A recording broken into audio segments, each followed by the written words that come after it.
प्रणाम। अभी से इतना चिंतित होने की आवश्यकता नहीं है अग्निदेव। ये समय तो आपको अपने प्रिय देवराज इंद्र और अपने साथियों के साथ रास रंग और आमोद प्रमोद में बिताना चाहिए, है ना?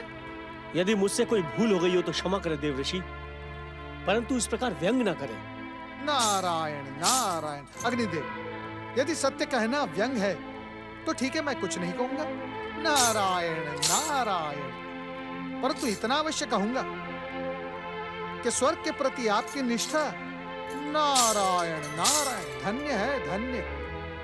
देवराज इंद्र स्वर्ग राजसभा में आपको सम्मानित अवश्य करेंगे। देव ऋषि, नारायण नारायण। मैंने कहा ना, अभी से इतना चिंतित होने की आवश्यकता नहीं है अग्निदेव। अभी तक तो भीमा ने अपनी तपस्या का प्रारंभ भी नहीं किया है। हाँ, ये सत्य है। परमपिता ब्रह्मा जी से संकेत पाकर मैंने भीमा को तपस्या का मार्ग अवश्य बताया है, परंतु इस समय भीमा अपनी माता और अन्य असुरों के साथ मेरी सत्यता पर केवल विचार कर रहा है, विचार। संसार में आपकी सत्यता पर कोई संदेह नहीं करता देव ऋषि। आपके संकेत और परामर्श को मान दुष्ट देव शत्रु भीमा परम पिता ब्रह्मा जी की आराधना करने निकल चुका है। तब तो आपकी चिंता अनावश्यक नहीं है अग्निदेव, परंतु उसका उपाय है। उपाय बहुत सरल है। मैं वही उपाय जानना चाहता हूँ देव ऋषि, कृपा करके हमारा मार्गदर्शन कीजिए। नारायण नारायण। अग्निदेव, मार्गदर्शन उसका किया जाता है जो मार्गदर्शक के सुझाव को माने। देव ऋषि, आप हम देवताओं के ऋषि हैं। आज तक आपने जो भी परामर्श दिया, हम देवताओं ने उसका परम सत्य समझकर पालन किया। आज हमें आपके मार्गदर्शन की आवश्यकता है। हम पर दया करें देव ऋषि। नारायण नारायण। उठे अग्निदेव उठे। आज आप इतना अधिक आग्रह कर ही रहे हैं तो चलो बता ही देता हूं, परंतु इतना स्मरण रहे, मेरे बताने के पश्चात देवताओं को कोई लाभ होने वाला नहीं है। आप ऐसा क्यों कह रहे हैं देव ऋषि? वो इसलिए कि उसका भी एक कारण है। मेरे उपाय को भले ही आप मान जाएं, परंतु आपके प्रिय देवराज इंद्र नारायण नारायण, वो तो भूल कर भी नहीं मानेंगे।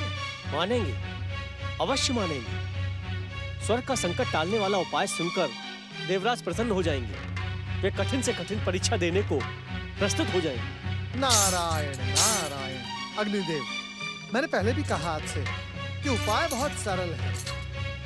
जो तपस्या करके भीमासुर शक्ति एकत्रित करने जा रहा है, वही तपस्या यदि आप करें तो स्वयं आप देवता वरदान प्राप्त कर सकते हैं भीमासुर को परास्त करने का। नारायण नारायण।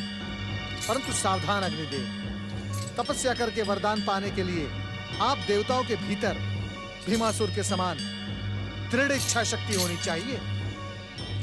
ओम नमः शिवाय।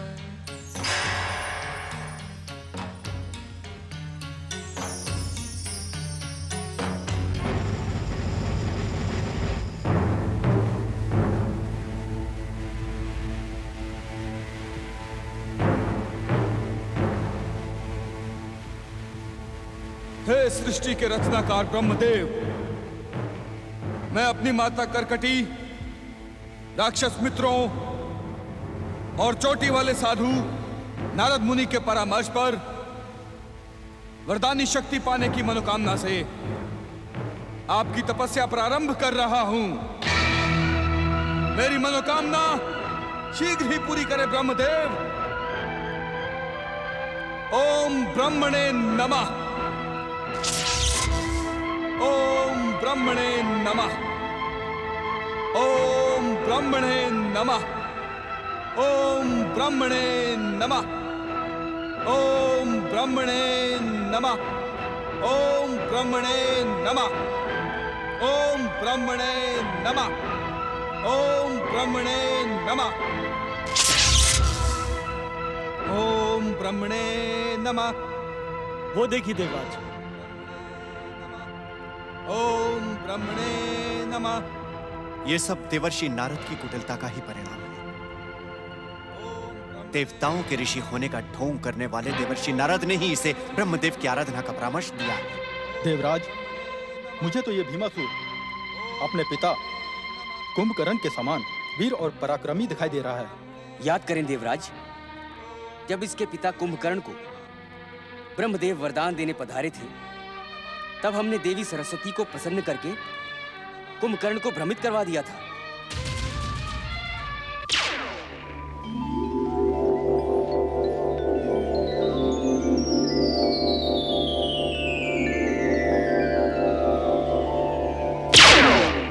महाबली कुंभकर्ण, तुम किस सोच विचार में पड़े हो? शीघ्र ही अपना इच्छित वरदान मांग लो। हे परमपिता ब्रह्मा जी, आपकी कठोर तपस्या से मेरा शरीर थक सा गया है। मैं विश्राम करने का इच्छुक हूं। आप मुझे ऐसा वरदान दें कि मैं अनेक वर्षों तक सोता रहूं। निद्रा काल में ना मुझे भूख का आभास हो, ना प्यास का। तथास्तु।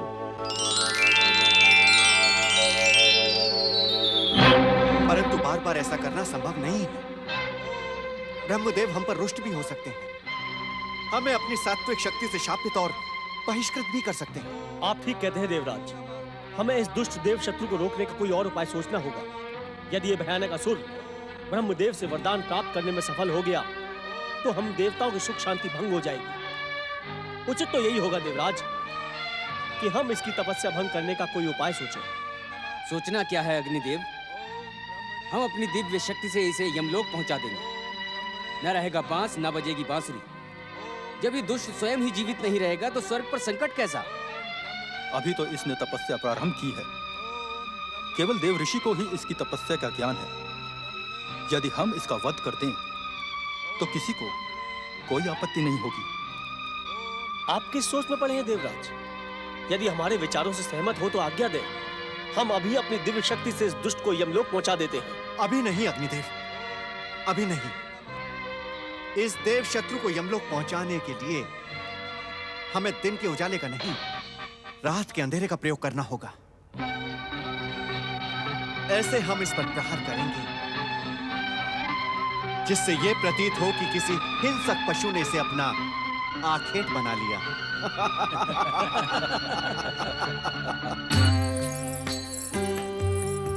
ओम ब्रह्मणे नमः। ओम ब्रह्मणे नमः। ओम ब्रह्मणे नमः। ओम ब्रह्मणे नमः। ओम ब्रह्मणे नमः। हमारी उपस्थिति हमारे पुत्र के संकल्प में बाधक हो सकती है। चलिए हम चलें। राक्षस माता, मैं आपसे एक निवेदन करना चाहता हूँ।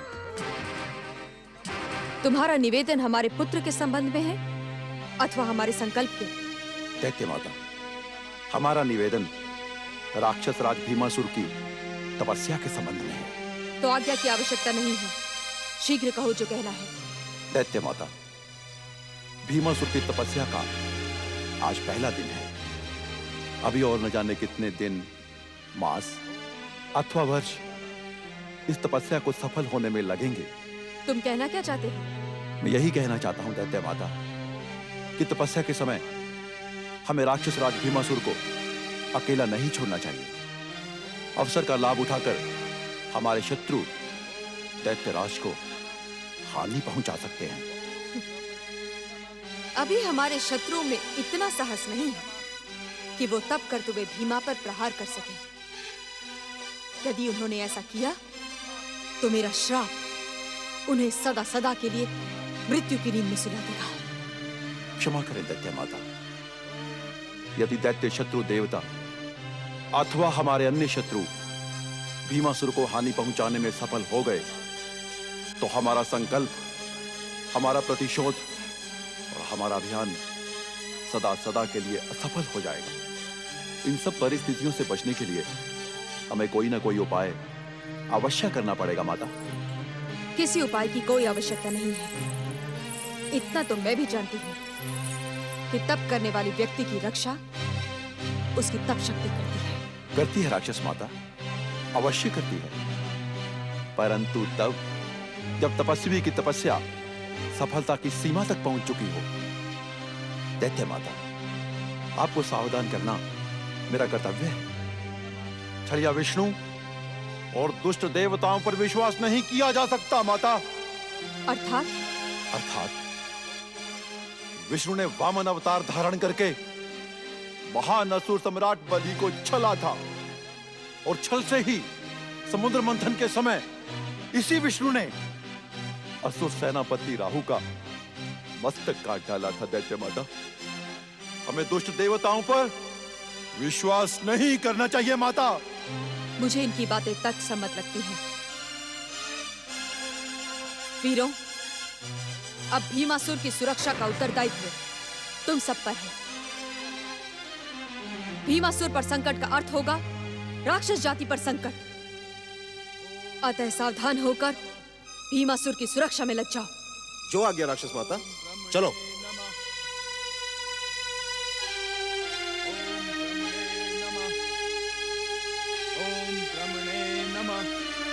आइए दैत्य माता। ओम ब्रह्मणे नमः। ओम ब्रह्मणे नमः। ओम ब्रह्मणे नमः। ओम ब्रह्मणे नमः। ओम ब्रह्मणे नमः। ओम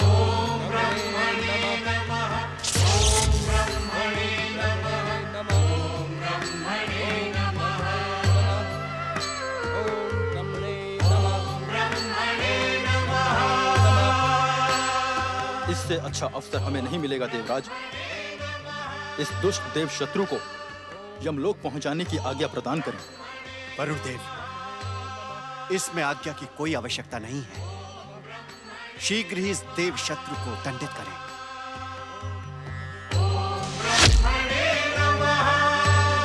क्षमा करें देवराज, मैं आपके निर्णय से सहमत नहीं हूँ। इस असहमति का कारण अग्निदेव? देवराज, इस दुष्ट देव शत्रु को मारने की उपलब्धि अकेले वरुण देव को प्राप्त हो, यह अनुचित है। इसे सबसे पहले मैंने देखा था, इसलिए इसे मारने का पहला अधिकार मेरा है। देवराज, ये अधिकार किसी एक को नहीं बल्कि हम तीनों वरिष्ठ देवताओं को मिलना चाहिए। यदि आप हमें आज्ञा दें तो हम तीनों मिलकर एक साथ प्रहार करके इस दुष्ट को यमलोक पहुंचा दें। स्वर्ग की सुरक्षा के प्रति आप तीनों की निष्ठा को देखकर हम अत्यंत प्रसन्न हुए। पवन देव के कथन का सम्मान करते हुए मैं आप तीनों देवताओं को एक साथ प्रहार करने की आज्ञा देता हूं। ब्रह्मणे नमः। ओम ब्रह्मणे नमः। प्रहार करने की भूल न करना, अन्यथा प्राणों से हाथ धो बैठोगे। इन दुष्ट दैत्य शत्रुओं को समाप्त कर दो। नहीं, इन्हें माता करकटी के पास ले चलो। वे ही इनकी दुष्टता को दंडित करेंगी। चलो चलो चलो चलो चलो चलो। ओम ब्रह्मणे नमः।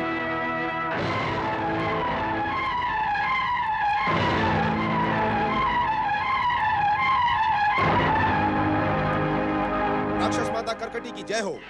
ये देवतागण हमारे राक्षस राज भीमासुर की हत्या करने आए थे।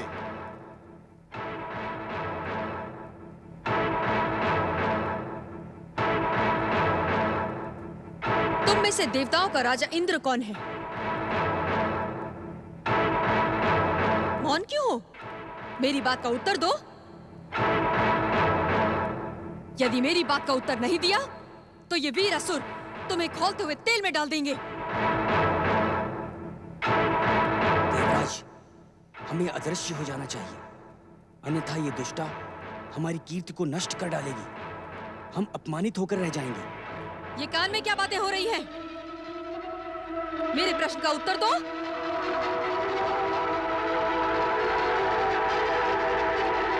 दिव्य शक्ति हमारा साथ नहीं दे रही है। हम अदृश्य नहीं हो पा रहे हैं। अब क्या होगा देवराज?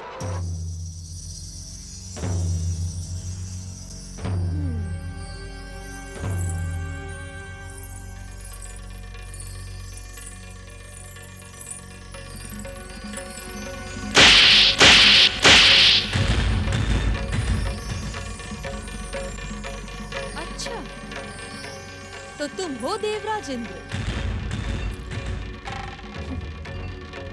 तुम्हारी तो मैं ऐसी दुर्दशा करूंगी कि तुम दर्पण में स्वयं को भी नहीं पहचान पाओगे। असुर वीरों, खौलते हुए तेल का प्रबंध किया जाए।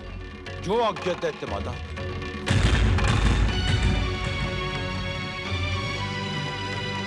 राक्षस माता, हमें क्षमा करें और कृपा करके हमें जाने दें। क्षमा कर दूं? तुम जैसे दुष्ट और बहरूपिये को क्षमा कर दो, ताकि तुम्हें अपनी दुष्टता दिखाने का एक अवसर और प्राप्त हो जाए। तुम तो क्षमा के योग्य ही नहीं हो। ब्रह्मा जी के कहने पर मेघनाद ने तुम्हें एक बार क्षमा किया था, उसी का पुरस्कार देने आते भीमासुर को। तुम तो अपमानित और दंडित करने योग्य हो।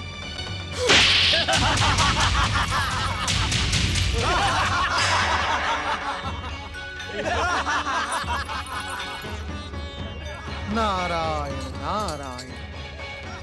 भीमासुर को वरदान प्राप्त होने से पहले ही देवता परास्त हो गए। दुष्टता और स्वार्थ का परिणाम ऐसा ही होता है। अब तो राक्षस माता कर्कटी से अपमानित होने के पश्चात ही इन देवताओं को ज्ञान प्राप्ति होगी। नारायण नारायण। देवताओं ने अपनी स्वार्थ भावनाओं के कारण दुष्कर्म किया है, परंतु तुम्हारा क्या कर्तव्य है नारद? क्या संकट के इस काल में तुम्हें देवताओं के ऋषि होने का कर्तव्य नहीं निभाना चाहिए?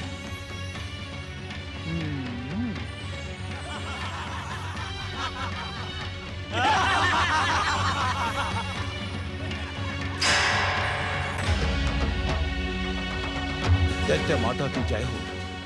दैत्य माता, खौलता हुआ तेल इन दुष्ट देवताओं की प्रतीक्षा कर रहा है। यदि आपकी आज्ञा हो तो। आज्ञा तो पहले ही दे दी थी। डाल दो इन्हें खौलते हुए तेल में। चलो। नारायण नारायण। राक्षस माता कर्कटी की जय हो। धन्य है तुम्हारा कौशल और धन्य है तुम्हारी सूझबूझ। यदि तुम सावधान न होती तो ये दुष्ट देवता अपने स्वार्थ में सफल हो जाते। दिव्य शक्तियों से संपन्न देवताओं का स्वार्थ एक न एक दिन इसी प्रकार अपमानित और प्रताड़ित तो होना ही था। हमें क्षमा करें देवर्षि और हमारी रक्षा करें, अन्यथा हम देवता अपमानित होकर रह जाएंगे। नारायण नारायण। देवराजेंद्र, स्वार्थ का परिणाम ऐसा ही होता है। देवता होते हुए भी तुम्हारे कर्म अपमान के ही योग्य हैं। मैं नहीं जानता तुम्हें दंडित करने के लिए राक्षस माता कर्कटी तुम्हें कहां ले जा रही है। और सच तो यह है देवराजेंद्र, तो तुम्हारे इन दुष्कर्मों के लिए तुम्हें कठोर से कठोर दंड मिलना चाहिए। क्या मैं जान सकता हूं इनके दुष्कर्मों के लिए आप इन्हें क्या दंड देने जा रही हैं? अवश्य जान सकते हो। हमारी आज्ञा से इन दुष्ट देवताओं को खौलते हुए तेल की कढ़ाई में डाल दिया जाएगा। नारायण नारायण। राक्षस माता कर्कटी ने तुम्हारे दुष्कर्मों के योग्य ही तुम्हारे दंड की व्यवस्था की है। खौलता हुआ तेल जब तुम्हारे शरीर पर अपनी गर्मी के चिन्ह छोड़ेगा, तब तुम इस संसार में ही नहीं अपनी ही दृष्टि में अपमानित और लज्जित हो जाओगे। तुम पुनः ऐसा दुष्कर्म करने का दुस्साहस नहीं करोगे। राक्षस माता, यदि आप आज्ञा दें तो एक प्रार्थना करूं? तुम्हारी बातों से आभास होता है नारद कि तुम राक्षस जाति के शुभ चिंतक हो। तुम्हें आज्ञा की आवश्यकता नहीं है। कहो जो कहना है। राक्षस माता, मैं कहने वाला कुछ नहीं चाहता। मैं एक समस्या बताना चाहता हूँ। समस्या? यह तो सच है, इन देवताओं के दुष्कर्म दंड के योग्य हैं। यदि इन्हें दंडित कर दिया तो क्या होगा? अनर्थ हो जाएगा। अनर्थ? अनर्थ? मैं कुछ समझी नहीं। नारायण नारायण। राक्षस माता, यदि इन देवताओं को दंडित किया तो इसका प्रभाव सीधा भीमासुर की तपस्या पर पड़ेगा और फिर भीमासुर की तपस्या असफल होकर रह जाएगी। नारायण नारायण। दुष्ट देवताओं के दंड से भीम की तपस्या का क्या संबंध है? राक्षस माता कर्कटी, संबंध है। जिस स्थान पर पूजा, आराधना और तपस्या होती हो, उस स्थान पर क्रूरता और कठोरता का कोई स्थान नहीं होता।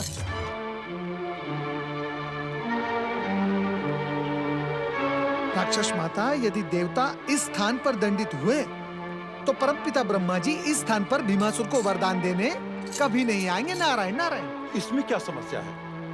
यदि बात केवल स्थान की है तो हम इन दुष्ट देवताओं को यहाँ नहीं, किसी अन्य स्थान पर दंडित करेंगे।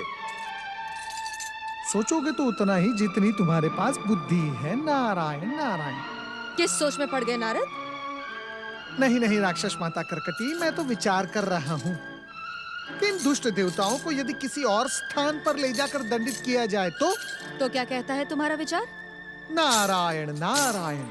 राक्षस माता, मेरा विचार ये कहता है, इन दुष्ट देवताओं को हम कहीं भी ले जाकर दंडित करेंगे तो उसका परिणाम तो भीमासुर को भुगतना ही होगा, क्योंकि इनके दंड का सीधा संबंध भीमासुर से है और इस समय भीमासुर साधनारत है। इसीलिए मैं आपसे ये निवेदन कर रहा हूं कि इस समय इन दुष्ट देवताओं को चेतावनी देकर छोड़ दे। नारायण नारायण। क्योंकि परमपिता ब्रह्मा जी से जिस दिन भीमासुर वरदान प्राप्त कर लेगा, उस दिन वो स्वयं इन दुष्ट देवताओं को पीड़ित और अपमानित करेगा। नारायण नारायण। दैत्य माता, मुझे तो इस चोटी वाले साधु की बात सत्य लग रही है। इस समय हमें देवताओं को चेतावनी देकर छोड़ देना चाहिए, अन्यथा दैत्यराज भीमासुर की तपस्या असफल भी हो सकती है। तुम्हें क्या इस चोटी वाले साधु की बातों पर पूर्ण विश्वास है? दैत्य माता, अन्य कोई अवसर होता तो मैं कदापि विश्वास नहीं करता, परंतु ये चोटी वाला साधु जिस प्रकार देवताओं को अपमानित कर रहा था, उससे तो यही प्रतीत होता है कि इसके और देवताओं के मध्य कोई पुराना बैर है। तुम सही कह रहे हो। ये चोटी वाला साधु भी चाहता है कि भीमासुर की तपस्या सफल हो। हमें इसकी बात मान लेनी चाहिए। अवश्य माता, अवश्य।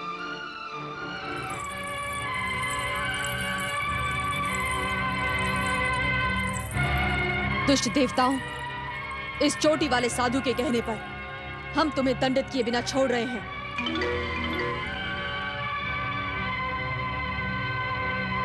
किंतु यदि राक्षस जाति पर तुमने आंख भी उठाई तो तुम्हारी आंखें निकाल दी जाएंगी। दूर हो जाओ मेरी दृष्टि से। नारायण नारायण। देवराज इंद्र, तुम्हारे भीतर तनिक भी भक्ति और सत्कर्म की मात्रा शेष बची हो तो भविष्य में ऐसा कभी न करना, अन्यथा तुम देवताओं को अपमान और कलंक के अतिरिक्त कुछ प्राप्त नहीं होगा। तपस्या करते हुए तपस्वी पर प्रहार करने के कारणवश तुम्हारी समस्त दिव्य शक्तियां नष्ट हो गई थी। अब सच्चे मन से भगवान भोलेनाथ का स्मरण करो, वे तुम पर कृपा करते हुए तुम्हारी खोई हुई दिव्य शक्तियां लौटा देंगे। जो आज्ञा देवर्षि। ओम नमः शिवाय। दैत्य माता कर्कटी, अब आप हमें भी आज्ञा दे। नारायण नारायण। त्राहिमाम, त्राहिमाम, त्राहिमाम। हमारी रक्षा करे परमपिता, हमारी रक्षा करे परमपिता। जब स्वयं का दुष्कर्म और स्वयं की शक्ति अपमानित और असफल हो गई, तो आप सब मेरे पास ये प्रार्थना लेकर आ गए कि मैं भीमासुर को वरदान देने न जाऊं। हमें क्षमा कर दे परमपिता, हम आपको विश्वास। देवताओं का विश्वास अब खंडित हो चुका है। अरे जिन्हें संसार में भक्ति, आराधना और तपस्या की परंपरा का प्रचार और प्रसार करना चाहिए, वे ही उसे खंडित करने की भूमिका बना रहे हैं। जब रक्षक ही भक्षक बन जाता है तो समाज और संसार पतन की ओर चल पड़ता है। आप सब देवता हैं, परंतु देवताओं की तनिक भी मर्यादा नहीं है आप सबके भीतर। हमें अपनी भूल पर पश्चाताप है परमपिता। इस बार हमें क्षमा कर दे परमपिता, भविष्य में ऐसी भूल दोबारा नहीं होगी। परंतु जो भूल हो चुकी है उसका दंड तो आप सबको भुगतना ही होगा। त्राहिमाम, त्राहिमाम, त्राहिमाम। यदि समय रहते आपने देवर्षि नारद का परामर्श मानकर स्वयं को शिव चरणों में लीन कर दिया होता, तो आज ये दुर्दशा और अपमान के क्षण आपको देखने न पड़ते। नारायण नारायण। प्रणाम परमपिता। देवराज इंद्र, ब्रह्म वाक्य अटल होता है। परमपिता ब्रह्मा जी पहले ही कह चुके हैं, इस भूल का दंड आप सभी देवताओं को भुगतना ही होगा। अभी भी समय है अपना भविष्य सुधारने के लिए। स्वयं को भगवान भोलेनाथ की भक्ति में समर्पित कर दो। भगवान भोलेनाथ आप सभी देवताओं का कल्याण करेंगे।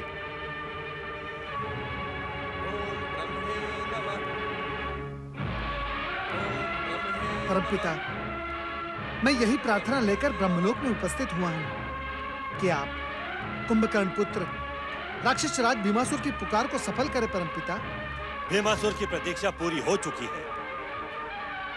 अब हम शिव संकेत की प्रतीक्षा कर रहे हैं। ब्रह्मदेव शीघ्र कैलाश पर उपस्थित हो। ओम ब्रह्मणे नमः। ओम ब्रह्मणे नमः। ओम ब्रह्मणे नमः। पुत्र, तुम्हारा स्वर ब्रह्मा जी तक नहीं पहुंच रहा है। स्वर ऊंचा करो पुत्र, शक्ति लगाओ। ओम ब्रह्मणे नमः। ओम ब्रह्मणे नमः। ओम ब्रह्मणे नमः। समझ में नहीं आ रहा है कि मेरे पुत्र की पुकार सुनकर ब्रह्मा जी प्रकट क्यों नहीं हो रहे हैं। कहीं देवताओं ने ब्रह्मा जी के साथ सांठगांठ तो नहीं कर ली। नारायण नारायण नारायण, लक्ष्मी नारायण नारायण। हे चोटी वाले साधु, तुम्हारे कहने पर ही मेरा पुत्र इतनी कठोर तपस्या कर रहा है, किंतु उसका सुर ब्रह्मा जी तक क्यों नहीं पहुंच रहा। नारायण नारायण। ओम नमः शिवाय। नारायण नारायण। धैर्य रखे राक्षस माता, धैर्य रखे। कैसे धैर्य रखूं? तपस्या करते करते मेरे पुत्र का शरीर क्षीण हो गया है, उसका गला सूख गया है। नारायण नारायण। राक्षस माता कर्कटी, तपस्या जितनी लंबी और कठोर होगी, वरदान भी उतना ही श्रेष्ठ होगा। इसलिए तुम विचलित ना हो। परम पिता ब्रह्मा जी से कृपा प्राप्त करते ही तुम्हारा पुत्र अपने सभी दुखों को, कष्टों को भूल जाएगा। ब्रह्म कृपा से उसके भीतर एक नई ऊर्जा का संचार होगा। कब होगा ये सब? कब मिलेगा ये वरदान? राक्षस माता कर्कटी, तुम्हारे पुत्र भीमा की तपस्या अब सफलता के समीप है। सफलता की प्रतीक्षा करते करते तो अब एक युग बीत गया है। कहीं ब्रह्मा जी का मार्ग दुष्ट देवताओं ने तो नहीं रोक लिया? नारद, आप तो त्रिकालदर्शी हैं। अपनी दिव्य दृष्टि से देखिए कि ब्रह्मा जी इस समय कहाँ हैं। मेरे लिए क्या आज्ञा है भोलेनाथ? आपकी भूमिका स्पष्ट है। सृष्टि के हित में जो उचित हो वो करें। जो आज्ञा महादेव। नारायण नारायण। राक्षस माता कर्कटी, परमपिता ब्रह्मा जी शिवाज्ञा से कैलाश से यहाँ आने के लिए निकल चुके हैं। वे कुछ क्षणों में यहाँ प्रकट होंगे, परंतु तब तक आप सबको धैर्य धारण करना होगा, अन्यथा तुम्हारे कारण तुम्हारे पुत्र भीमा की तपस्या में बाधा पड़ सकती है। ओम नमः शिवाय।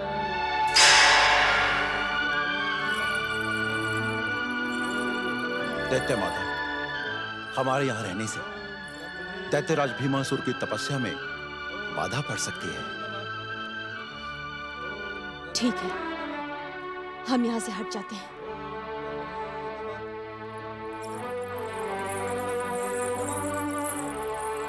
ओम ब्रह्मणे नमः। ओम ब्रह्मणे नमः। ओम ब्रह्मणे नमः।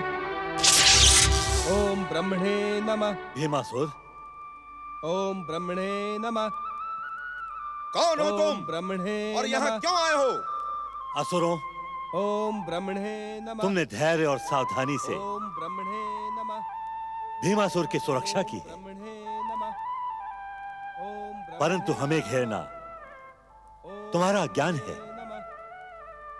हम वही हैं जिसे तुम्हारे राक्षस राज भीमासुर पुकार रहे। असत्य कहकर तुम हमारी आंखों में धूल नहीं झोंक सकते। असुर वीरों, घेर लो इसे और माता कर्कटी के पास ले चलो। मुझे तो ये बहरूपिया देवता लगता है, देवता। हाँ, इसे राक्षस माता के पास ले चलो।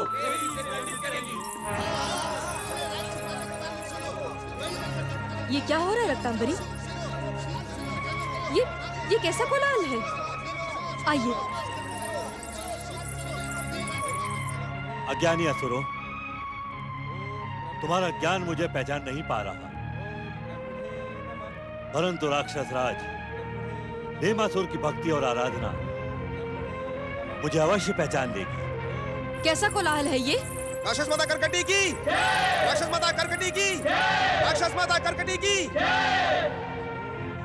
माता, ये बहरूपिया अपने आप को ब्रह्मा बता रहा है। भीमासुर, अपनी आंखें खोलो। हम तुम्हारी पुकार सुनकर तुम्हारी सहायता करने के लिए यहाँ आए हैं।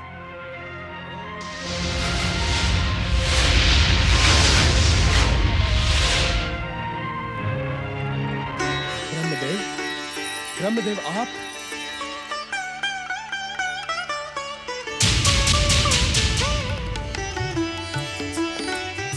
आप मेरी पुकार सुनकर आ गए ब्रह्मदेव। ठहरो पुत्र, ये कोई बहरूपिया, कोई दैत्य शत्रु भी हो सकता है। इस पर विश्वास मत करो। नहीं माता, मैं इन्हें पहचानने में भूल नहीं कर सकता। तपस्या में लीन रहते मैं बार बार इन्हीं के मंगल स्वरूप को निहारता था। यही सृष्टि के रचनाकार हैं। ये मुझे वरदान देने और राक्षस जाति पर कृपा करने आए हैं। हे परमपिता ब्रह्मदेव, इन अज्ञानी राक्षसों को क्षमा कर दें। तुम्हें क्षमा मांगने की कोई आवश्यकता नहीं है राक्षस वीर। प्रहरी का कर्तव्य होता है कि वो आने वाले की सभ्यता का परीक्षण करे। तुम सबने जो कुछ भी किया वो तुम्हारा कर्तव्य था। तुम सबका कल्याण हो। भीमासुर, अब तुम हमसे अपना इच्छित वरदान मांग लो। कहो, क्या इच्छा है तुम्हारी? भीम, सबसे पहले इनसे अपने पिता के हत्यारे राजा राम को समाप्त करने का एवं तीनों लोगों का राजपाट मांग लो। जो मेरी माता ने कहा वही सिद्ध हो। मैं श्री राम को, मर्यादा पुरुषोत्तम भगवान श्री राम को संसार की कोई भी शक्ति किसी भी वरदान के सहयोग से परास्त नहीं कर सकती। वे जगत पालक भगवान श्री हरि विष्णु के अवतार हैं। इसी कारण भगवान श्री राम से प्रतिशोध रखना समय को व्यर्थ करना है। तुम कोई और वरदान मांगो। जब शत्रु से प्रतिशोध ही पूरा ना हो तो ऐसी कठोर तपस्या का क्या लाभ? भल्ला तक पुत्री करकटी, इस समय लाभ हानि पर नहीं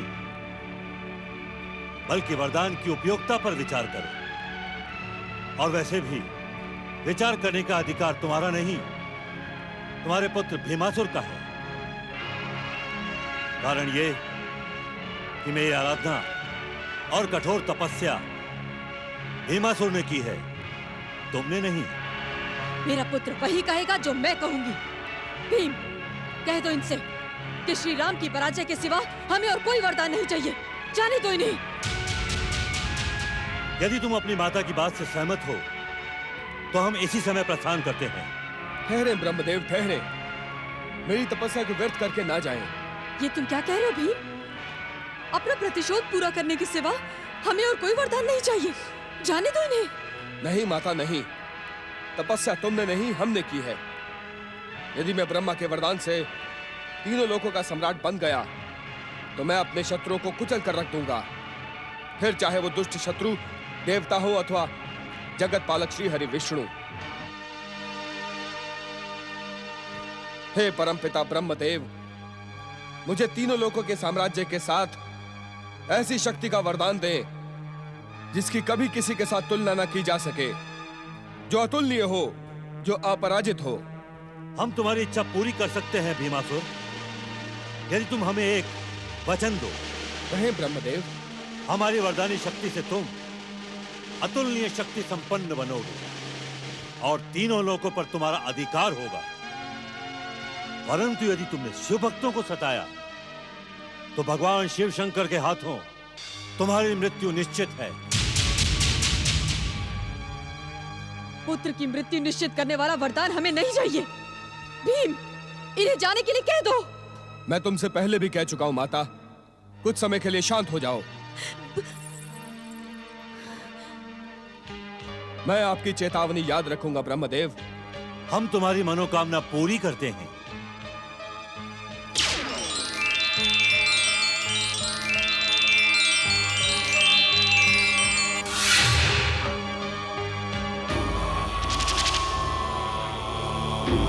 वरदानी राक्षस राज भीमासुर की, वरदानी राक्षस राज भीमासुर की।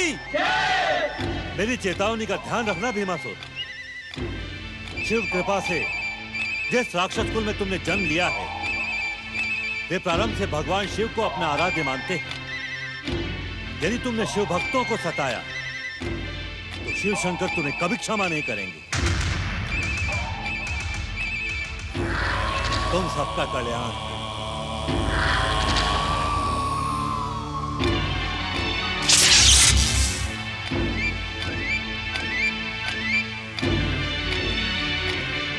वरदानी असुरराज भीमासुर की, राक्षस राज माता करकटी और भीमासुर की, वरदानी असुरराज भीमासुर की।